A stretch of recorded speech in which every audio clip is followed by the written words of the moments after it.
streaming and pay TV, bad economic times could make the battle for bucks much tougher. New York. Even in the best of times, the seemingly endless options of new streaming services were going to force consumers to make difficult choices about their sources of entertainment. During the sudden economic downturn triggered by a global pandemic, the scramble for subscribers promises to be even more strained, potentially creating more outright losers in the competition. Those challenges come as CNN's parent company WarnerMedia becomes the latest major player to brave the streaming wars with HBO Max, which also happens to be the priciest studio-offered service.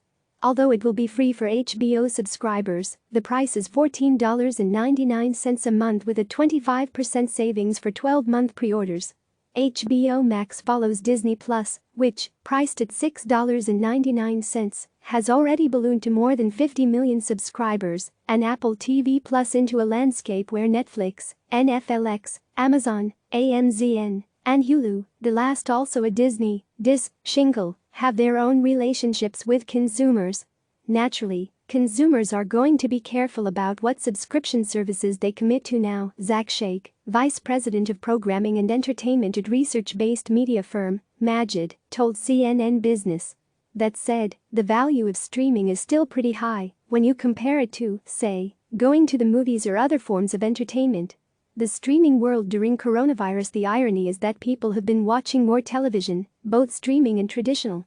TV ratings spiked in the first few weeks of quarantine as a byproduct of the shelter-at-home orders, per Nielsen data, with gains across a broad cross-section of network programs. That phenomenon has cooled somewhat, and other alternatives, like game consoles, have contributed to the surge in screen time.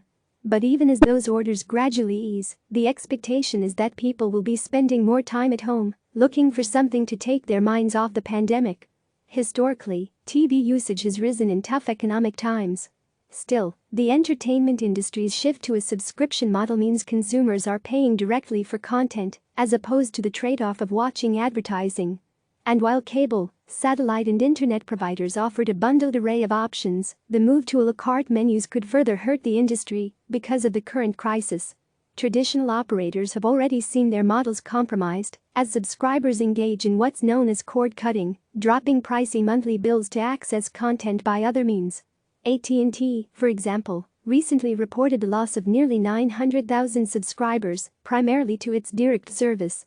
Even before the pandemic struck, the acceleration of cord cutting has fueled questions about whether or not the traditional TV business is essentially living on borrowed time. In February, the Wall Street Journal noted that cable and satellite companies lost 5.5 million subscribers in 2019, significantly exceeding declines from the previous year. The commitment for a pay TV service is a far bigger portion of the wallet than one or two streaming subscriptions, Shaikh added. The studio-backed streamers have represented a hedge against those losses, especially for AT&T, the owner of WarnerMedia, and Universal parent Comcast, CMCSA, whose service Peacock is also launching soon. It's an attempt to take control of their own programming destinies. The competition to establish new services has also created an expensive arms race to provide must-have content, with studios planning to absorb expenditures into the billions. Who will prosper, and who will be on the outside looking in? As analysts have noted, signing up for an array of streaming services can quickly add up to as much as cable or satellite bills, while forcing consumers to go through the process of deciding what they want to watch and investing the time in figuring out where it's available. Adding up the cost for newcomers HBO Max, Disney Plus and Apple TV Plus with services such as Netflix, Hulu, Amazon, and CBS All Access, it's not hard to get close to the price tag for cable, potentially with less programming options overall. There have already been some potential setbacks. Quibi, for one, an on-the-go video service that launched in the teeth of the quarantine lockdowns, admitted to underperforming in its first month. Co-founder Jeffrey Katzenberg attributed that to the impact of the coronavirus. Netflix clearly enjoyed a head start and has a deep roster of content that has seemingly bolstered the streaming service's position, certainly in the eyes of investors. But the question remains, who else will prosper, and who will be left on the outside looking in as entertainment budgets are maxed out?